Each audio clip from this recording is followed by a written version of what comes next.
नमस्कार, स्वागत आहे तुमचं आनंदी जीवन या माझ्या यूट्यूब चॅनलमध्ये. आयुर्वेद हे भारतातील एक प्राचीन वैद्यकीय शास्त्र आहे, ज्यामध्ये आरोग्य व आहार यावर लक्ष दिले जाते, तसेच नैसर्गिक औषधींचा वापर केला जातो. आज आपल्यासोबत असणार आहेत डॉक्टर वृषाली छापेकर आणि डॉक्टर श्रीरंग छापेकर. हे दोघेही जळगाव येथे समायू आयुर्वेदिक क्लिनिकमध्ये गेल्या 12 वर्षांपासून कार्यरत आहेत. तसेच राष्ट्रीय व आंतरराष्ट्रीय आयुर्वेद परिषदांमध्ये देखील हे सहभाग घेत असतात. भारत सरकार व ऑस्ट्रेलियन सरकारकडून यांना संशोधनाबद्दल पेटंट मिळाले आहेत. आजच्या मुलाखतीत त्यांनी जीवनशैलीबद्दल, पेटंट्सबद्दल माहिती दिलेली आहे. चला तर मग वळूया मुलाखतीकडे. नमस्कार मॅम. नमस्कार सर. नमस्कार. स्वागत आहे तुमचं आनंदी जीवन या माझ्या यूट्यूब चॅनलमध्ये. सर्वात पहिले सर आणि मॅम दोघं पण तुम्ही मला तुमच्या क्षेत्राबद्दल माहिती द्या. आमचं क्षेत्र म्हणजे हेल्थ केअर सेक्टरमध्ये आम्ही येतो.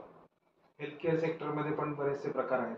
काही औषधी निर्माण क्षेत्र आहे, काही ॲलोपॅथी प्रॅक्टिशनर्स जे आहेत त्यांचं पण एक क्षेत्र वेगळं आहे, आणि तसंच त्याबद्दल होमिओपॅथी आहेत, फिजिओथेरपी आहे. त्याप्रमाणेच आयुर्वेद हे एक क्षेत्र आहे की जे या हेल्थ केअर सेक्टरमध्ये येतं. तर विशेषतः आयुर्वेदामध्ये जर विचार करायचा झाला तर आयुर्वेदामध्ये लाईफस्टाईल आपली जी असते, म्हणजे दिनचर्या आहे, आपली ऋतुचर्या आहे, त्याचप्रमाणे वात पित्त कफ हे दोष आहेत. या दोषांनुसार प्रकृती परीक्षण, व्याधी परीक्षण केलं जातं, आणि त्यानुसार आयुर्वेदीय पद्धतीने चिकित्सा करणं म्हणजे पंचकर्म आहेत, काही विशिष्ट प्रकारची औषधं आहेत, काही पथ्यापथ्य आहेत, काही दिनचर्या आणि ऋतुचर्येमधले बदल आहेत. या सगळ्या बदलांनुसार केली जाणारी चिकित्सा ही आयुर्वेद चिकित्सा आहे. आणि या आयुर्वेदिक चिकित्सेमध्येच आम्ही जे काही आमचं काम करत आहोत ते सध्या करत आहोत. त्यानंतर आणखी सांगायचं म्हणजे साधारण आपण एक जेव्हा 10वी-12वीत जातो त्यानंतर आपलं क्षेत्र निवडत असतो. तर 12वी सायन्स झाल्यानंतर ज्या मेडिकलच्या एंट्रन्स होतात त्यानंतर आयुर्वेद क्षेत्राकडे आम्ही वळालो दोघं. आणि दोघांचंही आयुर्वेदामध्ये BA-MS म्हणजे ग्रॅज्युएशन डिग्री आणि MD हे शिक्षण झालेलं आहे. आयुर्वेद वाचस्पती असं म्हणतो आपण त्याला. आणि आता फर्दर सरांचं PhD वर्क आयुर्वेदामध्ये सुरू आहे.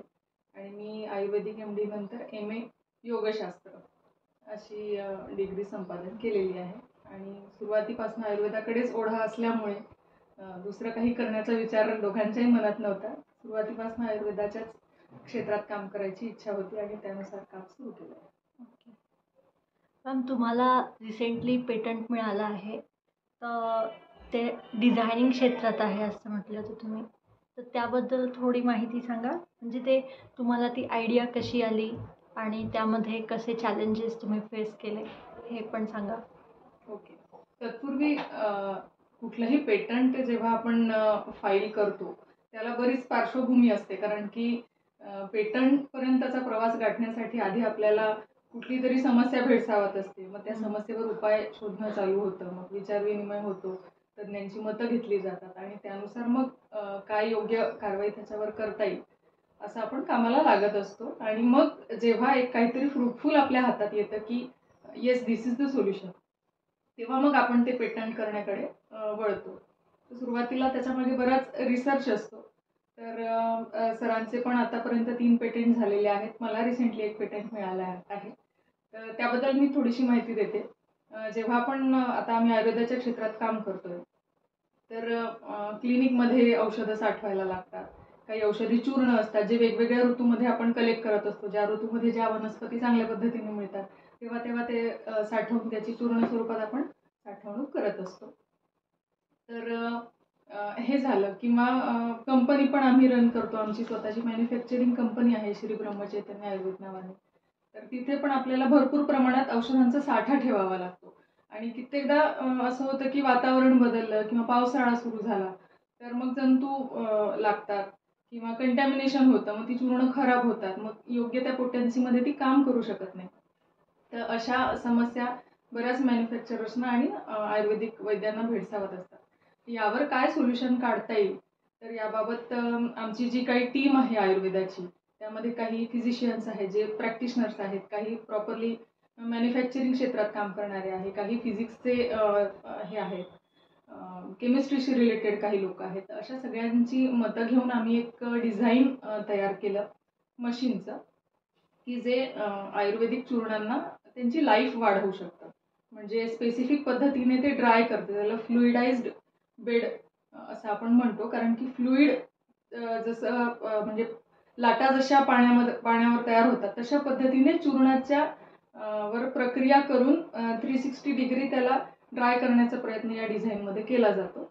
तर त्यावर आम्ही काम करून रिसेंटली ते डिझाईन फायनल केलं आहे आणि आपल्या भारतीय गव्हर्नमेंटचं आपल्याला पेटंट त्याबद्दल मिळालेलं आहे.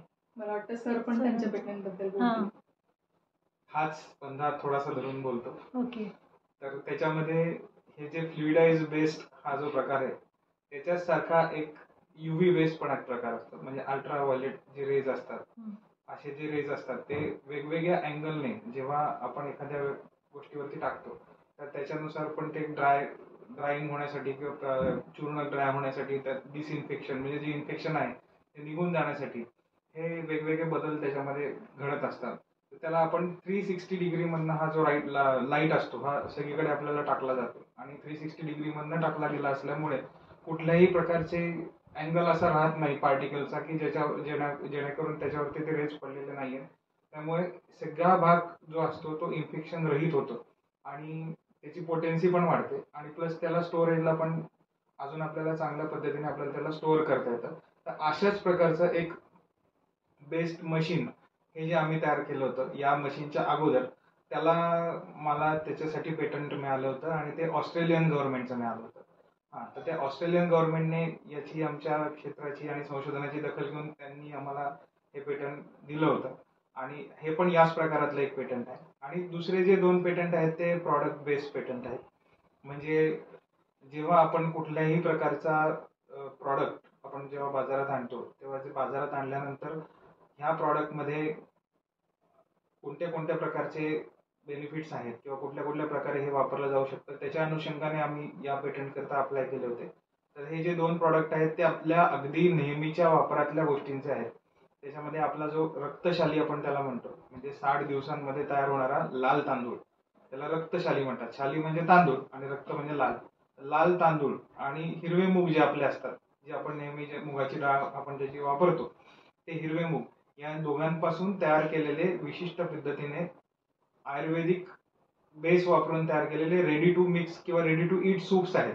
जसे नॉरचे सूप असतात की जे 2 मिनिटात तयार होतात, तसंच हे सूप फक्त पाण्यामध्ये टाकून 5 मिनिटांमध्ये ते तयार होतं.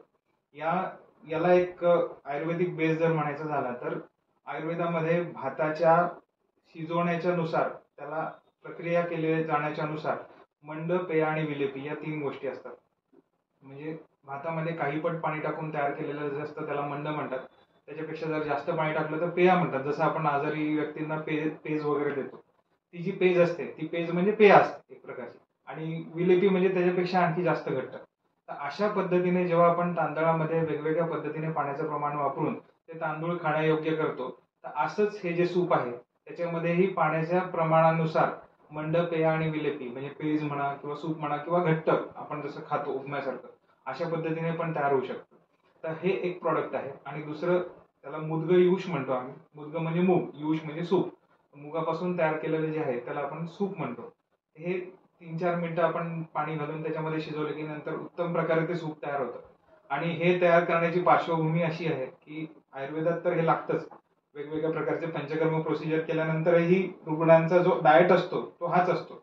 त्याच्यामुळे वैद्यांना हे पेशंटला देण्याकरता सोयीचं जावं, ही पहिली गोष्ट. दुसरी गोष्ट, जेव्हा आजारामध्ये आपला पचनशक्ती म्हणजे त्याला आम्ही अग्नी म्हणतो, अग्नी कमी असतो, म्हणजे अग्नी हा पूर्ण अन्न व्यवस्थित पचवत नसतो, तेव्हा त्याला हलक्या आहाराची गरज असते.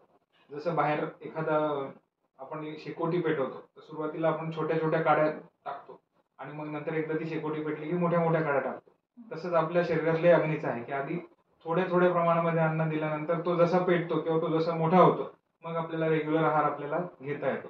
तर अशा प्रकारे तो अग्नी वाढवण्याकरता या युष आणि सूप जे आहे आपण जे तयार केलेलं आहे त्याचा उपयोग होतो. एखादी व्यक्ती आजारी आहे, जिला ताप आलेला आहे किंवा एखाद्या वेगवेगळ्या प्रकारचे आजार झालेत अशा व्यक्तींना पण हे सूप खूप फायदेशीर आहे.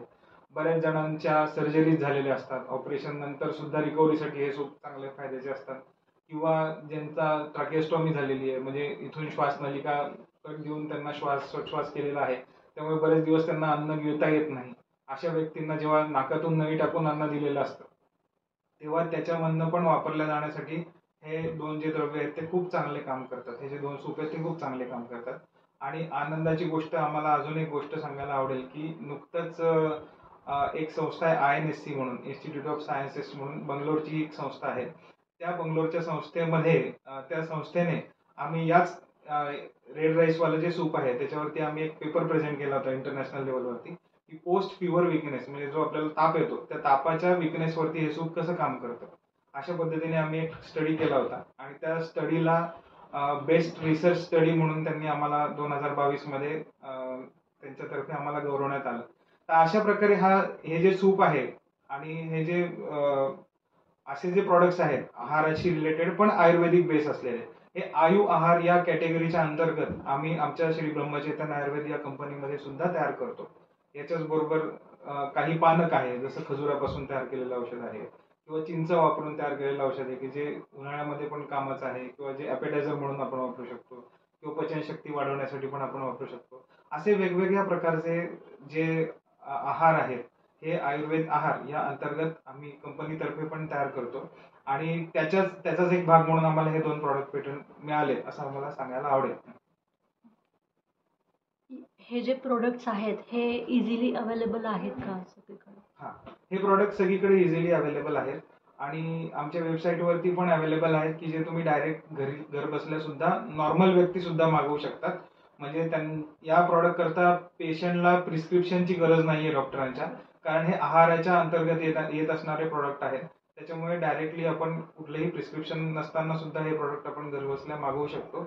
आणि मागवणार असाल तर www.sbiayurved.com या साईटवरती आपण जाऊन हे प्रॉडक्ट ऑर्डर करू शकता. आणि हे ऑर्डर केल्यानंतर आम्हाला जरूर कळवा की तुम्हाला कसे वाटले ते प्रॉडक्ट, म्हणजे आम्हालाही काही त्याला इम्प्रूव्हमेंटला चान्स देता येईल. हो नक्कीच. समायू याची सुरुवात कशी झाली जळगावमध्ये? अच्छा, बेसिकली मी सांगतो हा प्रश्न. कारण जेव्हा माझं स्वतःचं MD झालं, MD आयुर्वेद मी झालो 2009 साली आणि त्याच्यानंतर मग स्वतःचा काहीतरी व्यवसाय करायचा म्हणजे प्रॅक्टिस करायची एक मनामध्ये होतं. जळगावमधले ज्येष्ठ वैद्य आदरणीय तात्याशास्त्री जळूकर यांच्याकडे मी काही दिवस शिकायलाही जात होतो. तर त्यांच्या प्रेरणेने मी आयुर्वेदामध्ये आलो. आयुर्वेदामध्ये जे काही शिकलो ते त्याच्या मागे त्यांची खूप मोठी प्रेरणा होती आणि त्यांचं एक खूप मोठं बॅकअप माझ्यासाठी होतं. तर त्यांनाच विचारून मग पुढे जायचं ठरलं आणि विचारांती समायू हे नाव समोर आलं. समायू याचा अर्थ असा की सम म्हणजे इक्वल किंवा इक्वल स्टेजमध्ये आणि आयु म्हणजे आयुष्य. आपलं आयुष्य जेव्हा इक्वल स्टेजमध्ये म्हणजे चांगलंही नाही किंवा बिघडलेलंही नाही, जी योग्य पद्धतीने मेंटेन केलेलं आयुष्य असतं त्याला आपण इक्विलिब्रियम स्टेट म्हणतो. तर अशा प्रकारचं आयुष्य जेव्हा तुमचे दोष सम असतील म्हणजे वात पित्त कफ हे योग्य प्रमाणात असतील, धातू म्हणजे आपले रस रक्त मांस मेद अस्थि धातू हे जे आहेत हे सगळे धातू हे समप्रमाणात असतील आणि मल आपले शरीरातनं बाहेर जाणाऱ्या गोष्टी म्हणजे स्वेद आहे मूत्र आहे हे सुद्धा समप्रमाणात असतील तर तुमचं आयुष्य हे पण समप्रमाणात असतं. म्हणून समायू हे नाव क्लिनिकला देण्यात आलं आणि तेव्हापासून 2009 पासून आमचा प्रवास सुरू झाला आणि मॅडम आम्हाला 2012 पासून जॉईन झाल्या लग्नानंतर. याच्यामध्ये काही चॅलेंजेस आलेत का दोघांना? म्हणजे असे काही मोठ्या गोष्टी काही घडल्या का? त्याबद्दल थोडंसं सांगते. जसं समायूला मी जॉईन झाले त्यानंतर पेशंटचा आम्ही जे लाईफस्टाईल डिसऑर्डर्स आहेत, जीवनशैलीजन्य आजार, जसं आम्ही आता आमच्या इथे थायरॉइड आहे, PCOD आहे किंवा हार्टशी संबंधित आहे, जीवनशैलीशी निगडीत जी काही समस्या हल्ली भेडसावते लोकांना, त्यावर काम करायला सुरुवात केली. तर पेशंट साईडनी बऱ्याचशा गोष्टी अशा असतात की आपण औषधं देतो, मग त्यांना ते एक तर पॅलेटेबल नसतात, चव त्याची आवडत नाही किंवा घेऊ शकत नाही, बऱ्याच लोकांना सहन होत नाही, चूर्ण दिली तर ठसका लागतो, असे बरेच चॅलेंजेस पेशंट साईडनी पण आम्हाला येतात. दुसरं म्हणजे डॉक्टरांच्या पण काही समस्या असतात ज्या की म्हणजे पेशंटपर्यंत कसं आपलं रिसर्च पोचला पाहिजे, कशा दृष्टीने आपण काम करायला पाहिजे ॲज अ आयुर्वेद कन्सल्टंट. अशा सगळ्या समस्या आल्यानंतर आम्ही त्यावर काम करायला सुरुवात केली. आणि रिसर्च जेव्हा जेव्हा आपण करत असतो, रिसर्च ही एक अनएंडिंग प्रोसेस आहे. कारण की प्रत्येक वेळेस जेव्हा जेव्हा आपल्याला काही चॅलेंजेस येतात त्यावर आपण काम करतच असतो. तर त्यामध्ये फंडिंगचे प्रॉब्लेम्स असतात. कधी कधी आपल्याला ज्या पद्धतीने ज्या मोटिव्हने आपण एखादी गोष्ट करत असतो तशाच्या तशा पद्धतीने ते पेशंटपर्यंत पोहोचणे किंवा सामान्य लोकांपर्यंत त्याचा हेतू काय आहे हा पोचवला जाणे हे असेल, किंवा कंपनीमध्ये आपण एखादं प्रोडक्ट तयार करतो, एखादं औषध तयार करतो, तर ते करण्यासाठी चांगलं रॉ मटेरियल मिळवण्यापासूनचे चॅलेंजेस असतात. त्यानंतर योग्य ऋतूमध्ये योग्य पद्धतीने काम करणं आहे, टीमवर्क मेंटेन करणं आहे. कारण की जेव्हा कुठलाही रिसर्च आपण करत असतो तर संपूर्ण टीमची आपल्याला आवश्यकता असते. असं नाही की एकटा वैद्य म्हणून काहीतरी करेल किंवा नुसते स्टुडंट्स म्हणून काहीतरी करतील, असं होत नाही. तर एक चांगली कंपनी हे करणे, एक चांगलं टीम ऑर्गनाईज करणे, चांगल्या क्वालिटी इन्फ्रास्ट्रक्चरची गरज असते. त्यानंतर जेव्हा एखादा रिसर्च आपण मोठ्या प्रमाणावर करण्याचा विचार करत असतो तेव्हा गव्हर्नमेंटतर्फे सुद्धा, जसं आता ॲलोपॅथिक रिसर्च खूप मोठ्या मोठ्या प्रमाणावर होतात, त्यांना फंडिंग पण भरपूर अवेलेबल असतं, मोठमोठ्या कंपन्या त्यामध्ये इन्व्हॉल्व्ह होतात. आणि त्यामुळे जेव्हा खूप हजारो लोकांवर ट्रायल्स घेतल्यानंतर एखादा रिझल्ट प्रकाशित करणे आणि 100-200 लोकांवर ट्रायल करून रिझल्ट प्रकाशित करणे, यातलं जे थोडंफार अंतर असतं. आता तरी सुदैवाने खूप चांगले दिवस आयुर्वेदाला येत आहेत. गेल्या 5-10 वर्षांमध्ये खूप रिसर्चमध्ये वाढ झालेली आहे आणि आयुषने पण खूप चांगला सपोर्ट आता दाखवायला सुरुवात केलेली आहे. पण जेव्हापासून आम्ही या क्षेत्रात आलेलो आहे तर सुरुवातीला हे चॅलेंजेस आम्हाला खूप जाणवले की एकट्याचं हे काम नसतं आणि एकंदरीतच राजाश्रय म्हणा किंवा स्वतःची पण करायची तयारी म्हणा, तर अशा पद्धतीचे चॅलेंजेस येतात. मी थोडं पेशंट बद्दल सांगतो हां. की पेशंट बद्दल जे चॅलेंजेस म्हणायचे झाले ना, तर बऱ्याचदा पेशंटचा व्यू असा असतो की आपल्याला एखादी गोळी दिली की आपल्याला बरं वाटलं. म्हणजे आता समजा ताप आल्यावरती एखादी गोळी आपण पेशंटला देतो, पेशंटचा ताप उतरतो, कॅल्पॉल घेतो, क्रोसिन घेतो, आपण बाजारातही गोळ्या मिळतात. एक 2-3 गोळ्या घेतल्यानंतर मग आपल्याला ताप येत नाही पहिल्या दिवशी, असं वाटतं की आपण आता बरे झालेलो आहोत. नंतर मग काही थोडीफार आहारात गडबड झाली, पुन्हा काही एक्झर्शन झालं तर पुन्हा तो कुठेतरी ताप येतो, पुन्हा काहीतरी असं होतं.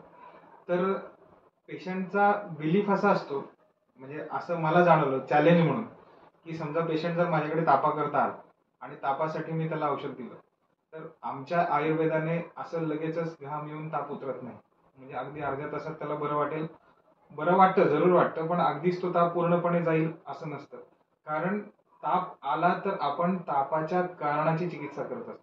ताप का आलेला आहे, फक्त टेम्परेचर कमी करण्याची चिकित्सा आपण करत नसतो. त्याच्यामुळे एक भ्रम असा असतो पेशंटला की एक तर आयुर्वेदाने उशिरा रिझल्ट आहे, म्हणजे लवकर रिझल्टच येत नाही, किंवा खूप दिवसपर्यंत आयुर्वेद औषध घ्यायला लागतं, म्हणजे त्याच्यानंतरच काहीतरी आपल्याला फरक पडेल किंवा त्याच्यानंतरच आपल्याला जाणवेल, असं एक असतं. आणि तिसरं म्हणजे आपण सगळीकडे भरपूर ठिकाणून फिरून आलेलो असतो. आमच्याकडे जेव्हा पेशंट येतो ना तेव्हा ही तपासणी कर, ती तपासणी कर, या डॉक्टरांना दाखव, असं सगळं दाखवून सगळ्या गोष्टी पूर्ण करून मग अशी एखाद दुसरी मोठी फाईल घेऊन आमच्याकडे येत असतो. आणि अपेक्षा अशी असते की साधारण 10 ते 15 दिवसात आता मला याच्यातनं एकदम बरं वाटलं पाहिजे. जो आपण 1.5 वर्ष झाले तो आजार बरा करतोय ते दुसरीकडे असतं, पण आता मी कंटाळलो औषध घेऊन, आता तुम्ही मला अजून औषधं जास्त देऊ नका, पण मला याच्यातनं बरं करा. हे एक चॅलेंज आमच्या समोर असतं. मग या पेशंटला आम्हाला असं सांगायला लागतं की आम्ही फक्त हे व्याधी बरा करत नाही आहोत, तर आम्ही व्याधी मागचं कारण शोधून काढतोय. तो व्याधी कशामुळे झालेला आहे. समजा आता मॅडमने सांगितलं पीसीओडी आहे, लाईफस्टाईल डिसऑर्डर आहे, तर तुम्हाला पीसीओडी आहे म्हणजे तुमच्या ओव्हरीमध्ये स्त्रीबीज तयार होत आहेत, त्यांच्या गाठी तयार झालेल्या आहेत, त्यामुळे पिरियड येत नाहीये आणि पिरियड न आल्यामुळे वजन वाढणं किंवा बाकीचे स्किन खराब होणं, ही सगळी लक्षणं आपल्याला दिसत आहेत. पण याच्यावरती ट्रीटमेंट मला काय करायची आहे, तर याचा कारण शोधून काढायचं की हे असं का झालं, हे असं का झाल्यानंतर त्या कारणावरती मला पहिल्यांदा ट्रीटमेंट सुरू करायची आहे. मग तुम्हाला तो त्रास आपोआप कमी होणार आहे. जसं आपण एखादी फांदीला एखादं फळ खराब लागलं तर आपण काय करू, एखादी फांदी काढून टाकू. फांदी काढल्यानंतरही ती फांदी नंतर ते झाडाचं मुळच खराब असेल तर ते परत त्याला तशीच फळ येणार आहे. आपल्याला जेव्हा त्याचा मुळापासून नाश करायचा आहे, मुळापासून ते काढून टाकायचं आहे, तेव्हा आपल्याला ते कारणही शोधायला लागेल आणि ते जसं जसं कारण बरं होत जाईल तसं तसं पुढे आपोआपच त्या गोष्टी बऱ्या होत जाणार आहेत. तर मग अशा प्रकारचा जो व्ह्यू असतो हा पेशंटमध्ये तयार करायला लागतो. हे सगळ्यात महत्त्वाचं चॅलेंज आहे. कारण पेशंटला माहितीच नसतं की आम्ही काय करतो. हे व्यवस्थित त्यांना समजावून सांगणं आणि हे समजावून सांगितल्यानंतर त्यांना जेव्हा ते हे पटतं तेव्हा मग पेशंटची रिॲक्शन असते की हे आम्हाला आधी कोणीच सांगितलं नाही किंवा असं कधीच झालं नाही की अशा पद्धतीने आम्हाला इथपर्यंत समजावून कोणीच सांगितलं नाही. साधी गोष्ट आहे, अगदी केस गळत आहेत. अगदी केस गळत असले तरी पेशंटची अपेक्षा अशीच असते, म्हणजे नॉर्मली कोणीतरी कुठलं तरी प्रॉडक्ट पाहणार, अरे आपले केस गळत आहेत, त्या ऍडव्हर्टाईज वरती आपल्याला दिसतं की नाही छान वाटतंय आता लगेचच केस झाले आलेत, आपण त्या सगळ्या देखाव्याला बोलतो आणि ते औषध लावतो, प्रॉडक्ट लावतो, 2-3 महिने जातात, थोडंसं बरं वाटतं सुरुवातीला, नंतर मग पुन्हा आहे ते तसंच सुरू राहतं. पण म्हणजे केस गळायचं मुख्य कारण असतं. ते कारण काय आहे ते जोपर्यंत आपण शोधून काढत नाही तोपर्यंत ते शक्यच नाही. त्याच्यामुळे अशी जी कुठली ट्रीटमेंट असते किंवा असं जे कुठलं हे असतं हे तिथपर्यंत बेसिकली त्या रुग्णाला आपण जोपर्यंत समजून सांगत नाही, रुग्णाला, नातेवाईकांना, हे चॅलेंजेस खूप आहेत. आणि दुसरं एक चॅलेंज मला सांगायला असं वाटतं की बऱ्याच जणांना आम्हाला पेशंटला जबरदस्ती ते घेऊन येतात. म्हणजे समजा एखादी मुलगी आहे 15-16 वर्षाची, हिचं वजन मला कमी करायचं आहे, ही असं खातच parents नाही, घेऊन येतात. ही खूप खाते, ही काहीच ऐकत नाही, ही खूप झोपा काढते, हिचं लाईफस्टाईल चांगली नाही, हिचं वजन मला कमी करायचंय. मी तिला औषध द्यायला तयार असतो, पॅरेंटलाही तयार असतो, पण मुळात जो औषध घेतो त्याला जर स्वतःला औषध घेऊन कमी बरं व्हायची इच्छा होत असेल, त्याला जर ती स्वतः इच्छा होत असेल तर त्याला औषध देण्यात अर्थ आहे. नाहीतर मग एखादी व्यक्ती सांगते की याचं वजन कमी करावं, याला काही फारसा फरक पडत नाही. अरे मुळात त्यालाच त्याच्या सवयी सोडायची इच्छा नाही, त्याला मुळात काही पाळायची इच्छा नाही, त्याला स्वतःहून व्यायाम करायची इच्छा नाही. मग याला जेव्हा औषध द्यायला लागतं तेव्हा मग त्यांना आम्हाला समजावून सांगायला लागतं की नाही, मुळात त्या व्यक्तीची इच्छा पाहिजे ते वजन कमी करण्यासाठी. औषधाचा जो रोल असतो तो 40 ते 50% असतो, बाकीचा रोल सगळा तो यांना करायचा आहे. मी सांगितलेले पथ्य पाळायचे, मी सांगितलेले व्यायाम करायचे, मी सांगितलेल्या गोष्टी खायच्या नाहीयेत, हे सगळं करण्याची जर त्यांची इच्छा असेल तर आपल्याला औषध देणं लागतं.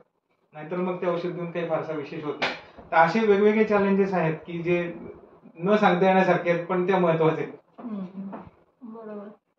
त्यात पण म्हणजे नुसतं ताप आलेला आहे असं जेव्हा आपण विचार करतो, पण ताप येण्याची प्रोसेस 8-10 दिवस आधीपासून सुरू झालेली हो. असते, हे कोणालाच समजत नाही. समजत नाही. आणि मग त्याचा आणि रिझल्ट लाक्षणिक- लवकर आपण त्याला 8-10 दिवस रिकवर व्हायला पण लागतील, बरोबर बरोबर. हे लक्षातच येत आणि नाही कोणाच्या. प्रत्येकाची प्रतिकारशक्ती याच्यामध्ये महत्वाची असते. हम्म. समजा दोघेही जण पावसात गेले, दोघेही पावसात भिजले, एकालाच ताप येतो एकाला येत नाही, कारण एकाची प्रतिकारशक्ती किंवा त्याच्या शरीरातले जे दोष असतात ते त्या पद्धतीने बिघडलेले नसतात. याने आधी काहीतरी गडबड करून ठेवलेली असते म्हणून तो भिजल्या भिजल्या ताप येतो. अशा बऱ्याचशा गोष्टी आहेत की ज्या आपल्याला समजून सांगायला लागतात पेशंटला, तेव्हा त्याच्याशिवाय त्यांनाही समजत नाही. अर्थात त्यांचा त्याच्यामध्ये दोष आहे असं माझं अजिबात म्हणणं नाही, पण या काही काही गोष्टी आहेत की त्यांच्या नजरेखालून आपण जेव्हा घालतो तेव्हा मग त्यांच्या औषध घेण्यामागे पण त्यांना त्याचं एक हे मोटिवेशन मिळत असते की आपण करतोय ते काय करतो.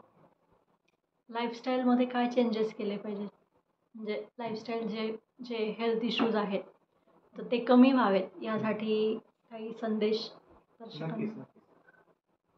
आयुर्वेद शास्त्र हे मुळातच जीवन जगण्याचं शास्त्र म्हणूनच स्वीकारलं जावं अशी आमची म्हणजे आयुर्वेदात काम करणाऱ्या सर्वांचीच इच्छा असते. कारण की केवळ औषध घेण्याचं शास्त्र म्हणून आयुर्वेदाकडे बघू नये. आपण भरपूर अपथ्य करावीत, भरपूर जागरण करावीत, भरपूर तब्येतीची हेळसांड करावी आणि मग खूप जेव्हा आपण आजारी पडतो त्यानंतर चटक्यात औषध घेऊन आपल्याला बरं वाटलं पाहिजे. हा जो समज रूढ होत चालला आहे आताच्या पिढीमध्ये पण, तर तो कुठेतरी दूर व्हावा आणि एक जीवन जगण्याची काहीतरी एक पद्धत आपली जी पूर्वजांनी आपल्याला ठरवून दिली होती, तर जी निसर्गाशी साधर्म्य साधणारी असेल अशी पद्धत आयुर्वेदाने सांगितलेली आहे. त्यामध्ये दिनचर्या आणि ऋतुचर्या अशा दोन्ही गोष्टी सांगितलेल्या आहेत. दिनचर्येमध्ये ब्राह्मी मुहूर्ते उत्तिष्ठेत म्हणतात, म्हणजे ब्राह्ममुहूर्तावर उठायचं. तर अगदी आपण पहाटे 4ला जरी नाही उठलो तरी निदान सूर्योदयाच्या वेळेपर्यंत तरी किमान आपण उठायला हवं. सूर्याची कोवळी किरणं आपल्याला मिळायला हवी सकाळची. त्यानंतर सकाळी सकाळी व्यवस्थित कुठलीही रेचक औषधं न घेता पोट साफ होणं हे आवश्यक आहे. त्यानंतर रोजचा नियमित काही वेळ तरी व्यायाम शरीराला मिळायला हवा. रोज आंघोळीपूर्वी तेल लावायला सांगितलेलं आहे. अभ्यंगम आचरित नित्यम स जरा शर्म वातहा असं आयुर्वेद म्हणतं. की म्हातारपण उशिरा यायला हवं, श्रम शरीराचे सगळे निघायला हवे, शरीरामध्ये कुठलेही वाताचे किंवा दुसरे कुठले आजार होऊ नयेत, त्वचा चांगली राहावी, असे बरेचसे त्याचे फायदे आहेत. तर अभ्यंग म्हणजे अगदी रोज खूप रगडून रगडून मालिश करणं असं अपेक्षित नाहीये, पण निदान थोडंसं खोबरेल तेल आपण अंघोळीच्या पूर्वी संपूर्ण अंगाला लावू शकतो. खोबरेल तेल म्हणा, तिळाचं तेल म्हणा, ऋतूनुसार वापरू शकतो, ते आहे. त्यानंतर जेवणाची वेळ पण सांगितली आहे की जी तुमची चांगली भुकेची वेळ आहे ती जेवणाची वेळ असायला हवी. म्हणजे असं नाही की आपल्याला जर सकाळी 10 वाजता भूक लागते आणि आपण म्हणजे टाळत टाळत म्हणा किंवा कामाच्या प्रेशरने म्हणा जेवण 1:30-2 वाजता करतो, मग त्याला काही अर्थ नाही उरत. कारण की जेव्हा भुकेची वेळ असते तेव्हा पाचक स्त्राव शरीरामध्ये तयार झालेले असतात आणि तो एक पित्ताचा काळ सांगितलेला आहे. सकाळी साधारण 10 ते दुपारी 12-12:30 पर्यंतचा पित्ताचा काळ असतो. तर त्या काळात जेवण केलेलं केव्हाही चांगलं असतं. म्हणजे ते व्यवस्थित पचतं, त्या जेवणाने जडपणा येत नाही, आजार होत नाही, पित्त ऍसिडिटी होणे वगैरे हा प्रकार होत नाही. त्यानंतर दिवसा झोपू नये हे सांगितलेलं आहे. तर दिवा स्वॅप करू नये, दिवसा झोपू नये, त्यामुळे शरीरातले दोष वाढतात म्हणून. आणि त्यानंतर आपली दैनंदिन कामं व्यवस्थित वेळेच्या वेळेला व्हावी. संध्याकाळचं जेवण सूर्यास्ताच्या आसपास करावं, कारण तोपर्यंत आपली पचनशक्ती चांगलं काम करत असते. त्यानंतर हळूहळू जसं कमळाच्या पाकळ्या बंद होतात त्या पद्धतीने शरीरातले पण स्रोत असं हळूहळू आकुंचन पावत असतात. तर त्याच्या आत जी काही शरीराला चयापचय क्रिया करायची असते ती कामं झालेली कधी पण चांगली असतात. आणि त्यानंतर थोडंसं एक शतपावली म्हणजे 5-10 मिनिटं आपण फिरू शकतो. अगदी व्यायाम म्हणून तास-तासभर लोक जेवणानंतर फिरतात, ते करायला नकोय, कारण त्याने पचनशक्तीवर पण परिणाम होतो आणि त्या फिरण्याचा काहीही शरीराला उपयोग होत नाही. आणि योग्य वेळी झोपणं, अगदी खूप साध्या गोष्टी आहेत या, पण या गोष्टींना खूप इग्नोर केलं जातं आणि त्यामुळे नको ते जीवनशैलीजन्य आजार आपल्या मागे लागत असतात. तर आणखी काही सांगू शकतील या बाबतीत? मला ऍड फक्त एवढंच करायचं आहे की आपलं जे शरीर असतं हे शरीरच आपल्याला बऱ्याचशा गोष्टी सांगत असतं. म्हणजे आता स्किन खराब झाली याचा अर्थ आपण उन्हातच फिरतो का असं नाही. आपल्या शरीराचा स्किन हा एक आरसा आहे, त्वचा हा एक आरसा आहे. जसं अन्न पचनाचा आपली जीभ हा एक आरसा आहे, तसा स्किन हा आपल्या शरीराचा पूर्ण एक आरसा आहे. की आपली जर त्वचा कुठल्या गोष्टीने खराब होत असेल किंवा आपली जर जीभ कोटेड असेल, आपल्या जिभेवरती काहीतरी आपल्याला चव लागत नसेल किंवा काही होत असेल, तर आपण त्याचा निष्कर्ष काढू शकतो की आपल्या शरीरामध्ये काहीतरी गडबड आहे. बरेचसे महाभाग असे आहेत की ज्यांना फिरायचं आहे, माझं रोजचं नियमित फिरणं आहे, माझं रुटीन मी काही सोडत नाही, चांगली गोष्ट आहे, सोडत नाही, नियमितता असणं आवश्यक आहे. पण मला रात्री ताप आला होता, सकाळी 4 वाजताही ताप होता, मी तापाकरता एक गोळी घेतली आणि 5 वाजता माझं फिरणं आहे म्हणून मी फिरायला लागलो. असे पण बरेचसे लोक आम्हाला भेटतात, अशा पण बऱ्याचशा गोष्टी करतात. तर मला त्यांना हेच सांगणं आहे की तुमच्या शरीराची नस आमच्यापेक्षा जास्त तुम्हाला माहिती आहे की तुम्हाला कुठल्या गोष्टीने काय त्रास होतोय. तर त्याच्यासाठी काय ओळखायचं आणि कसं करायचं या फक्त गोष्टी मी 2च वाक्यात सांगणार आहे. तेवढंच फक्त मी एक सल्ला म्हणून ऐकायला हरकत नाही. 2 मुख्य सल्ले जे असतात ना ते आपल्या खाण्यापिण्यावरतीच असतात. तर पहिला जो सल्ला आहे तो आहाराच्या बाबतीत आहे. फक्त जेवणातनं म्हणजे दिवसभरामधनं 2च वेळा आहार करा. सूर्यास्ताच्या पूर्वी जेवा, त्याच्यानंतर अजिबात जेवू नका. आपण जेवण कसं करायला पाहिजे, तर आपण जे काही खातो ते खाल्ल्यानंतर आपण जेवण करायच्या आधी आपण ज्या स्पीडने बोलत असू, काम करत असू, गप्पा मारत असू, एखादं कुठलं तुमचं नेहमीचं रुटीन वर्क असेल ते करत असाल किंवा ज्या काही गोष्टी तुम्ही ज्या स्पीडने जेवणाच्या आधी करू शकत होता त्याच स्पीडने तुम्ही जेवणाच्या नंतरही करू शकला पाहिजे, तर तुमचं जेवण योग्य झालं. जर तुम्हाला असं वाटलं की नाही आता कंटाळा आलाय, आता नका सांगू, आता मी 10 मिनिटं आराम करेल मग मी पुढचं करेल, किंवा जेवण झाल्यानंतर आपल्याला जर आळस येतो आहे किंवा आपल्याला ती गोष्ट करायची इच्छा होत नाही, आपलं मन त्याच्यात लागत नाहीये, तर ते तुमचं जेवण, मग ती एक पोळी का असेल ना, तुमचं ते जास्त झालेलं आहे. तर तुम्ही जे काय करायचं असेल, तुम्हाला जे जेवायचं असेल ते जेवणानंतर या पद्धतीने जेवायचं की तुमचं जेवणाच्या आधी जसं काम होत होतं तसंच काम त्याच एनर्जीने तुम्ही जेवणानंतर जर करू शकत असाल तर तुमचं जेवण योग्य प्रमाणात झालेलं आहे, नाहीतर झालेलं नाही. हा एक सल्ला. दुसरी गोष्ट अगदी सोपे आहे, कडकडून भूक लागली तर जेवण करा, भूक लागली नाही तर जेवू नका. कधी कधी असं होतं, आपला मूड चांगला नसतो, बाहेरचं वातावरण खराब असतं, खूप पाऊस पडत असतो, खूप ऊन आहे, खूप पाणी, खूप तहान लागते आपल्याला सध्या, तर असं जर होत असेल तर नॅचरली आपल्याला जेवण कमी जातं. मग ते शरीराचं आहे का? म्हणजे आपण रोज 2 पोळ्या खातोय ना, मग त्या दिवशी नाही जाते आपल्याला एकच पोळी जाते, जरूर एकच पोळी खा. किंवा एखाद दिवशी 2च्या ऐवजी जर 2.5 पोळ्या असं वाटतंय आपण खाऊ शकतो, आपण खूप एक्झर्शन केलंय, खूप धावपळ केली, खूप पळून आलोय, खूप श्रम केलाय, त्या दिवशी तुम्ही एखाद वेळेस अर्धी पोळी खाल्ली गेली जास्त, तर त्याचंही वाईट वाटून घेऊ नका. ही साधी गोष्ट आहे. कडकडून भूक लागली तर जेवा, नाही तर जेवू नका. दुसरी गोष्ट पण हीच आहे की तहान लागली तर पाणी प्या, नाहीतर पाणी पिऊ नका. उगाचच आपल्याला सवय असलेला आपल्यासमोर ग्लास पडलेला असेल आणि आपल्याला तहान लागली नसताना आपण पाणी पितोय, ती गोष्ट चुकीची आहे. समजा आपण एखाद्याकडे गेलो आणि त्याने आपल्याला पाणी दिलं, आपल्याला तहान लागली आहे, नाही लागली आपल्याला काहीही संबंध नसतो, आपण ते पाणी घट घट घट घट पिऊन टाकतो. समोरच्याने आपल्याला पाणी दिलं आणि दिलं नाही तर तो तुमच्यावर उपकार करत असतो. तुम्हाला इच्छा असेल तर पाणी मागा असं तो म्हणत असतो. आपण त्यालाच विचारायला म्हणतो, पहा मला पाणी पण नाही विचारलं म्हणून तुमच्याकडे आलो तर. पाणी जर आपल्याला जर तहान लागली असेल तर जरूर मागा. तहान लागली असेल तरच पाणी प्या. पाणी समोर आहे किंवा मी खूप वेळामध्ये पाणी प्यायलो नाहीये, 2 तास झाले मी पाणीच प्यायलो नाही म्हणून आपण पाणी प्या, असं अजिबात करू नका. म्हणजे जसं आपले साधे जनावर करतात ना, त्यांना तहान लागली की ते पाणी प्यायला जातात, तसं आपलं पाहिजे. आपल्याला जेव्हा तहान लागली असेल तेव्हाच पाणी प्या, नाहीतर काही पाणी पिऊ नका. हा झाला दुसरा सल्ला. तिसरा सल्ला जो आहे की दुपारी झोपू नका.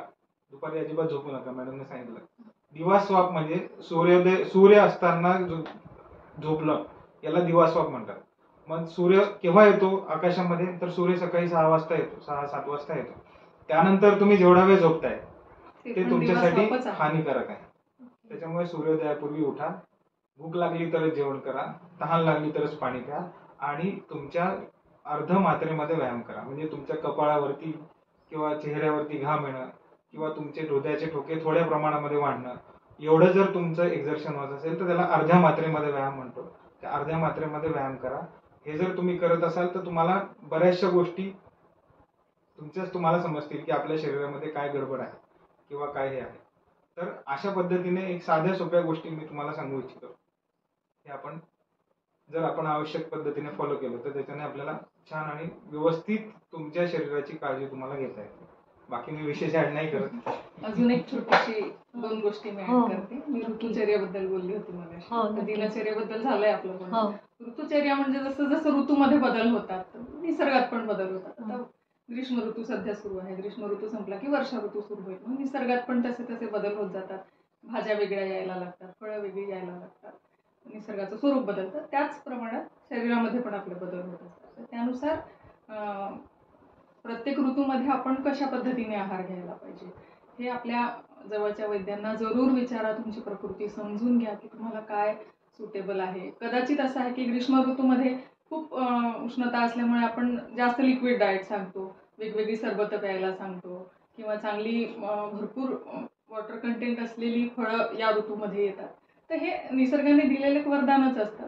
ते समजून घ्यायला पाहिजे आपण आणि त्यानुसार कुठल्या ऋतूमध्ये कुठला आहार घ्यायला हवा, काय खायला हवं, काय खायला नको, याचे साधे साधे नियम जर आपण आपल्या वैद्यांकडनं समजून घेतले तर फार कमी वेळेला अशी वेळ येईल की आपण आजारी पडू आणि आपल्याला एखादा ऋतू सूट होत नाही किंवा हे सुरू झालं की मी आजारीच पडतो, हा जो प्रकार होतो तो होणार नाही. ही एक पहिली गोष्ट. आणि काही काही ऋतूमध्ये पंचकर्म आयुर्वेदाने सांगितलेली आहे. तर ती यासाठीच असतात की जसं आता वसंत ऋतू जेव्हा येतो तर तेव्हा त्याच्यापूर्वी सगळी थंडी असते. शिशिर ऋतू आहे, हेमंत ऋतू आहे, यामध्ये सगळ्या थंडीमुळे शरीरात कफ जमा झालेला असतो, पण तो बाहेर पडण्या इतका स्ट्रॉंग नसतो. तर जेव्हा वसंत ऋतूमध्ये सूर्याचं थोडंसं तेज वाढतं त्यानंतर तो तयार झालेला जमा झालेला कफ वितळायला लागतो आणि मग सगळे सर्दी खोकला वगैरे हे आजार व्हायला लागतात. कारण तो वितळलेला कफ तो कुठून तरी बाहेर पडणार आहे.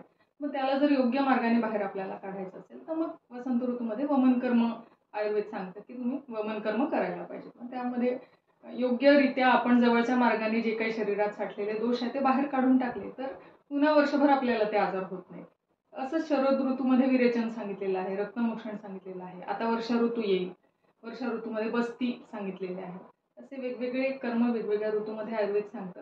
तर हे फक्त आजारी लोकांनी करायचे असं नाहीये. तर ज्यांना आपलं स्वास्थ्य टिकवायचं आहे आणि आपण आजारी पडूच नये असं ज्यांना वाटतं त्यांनी जरूर ऋतूनुसार एखादा तरी पंचकर्म करून घ्यायला हरकत नाही.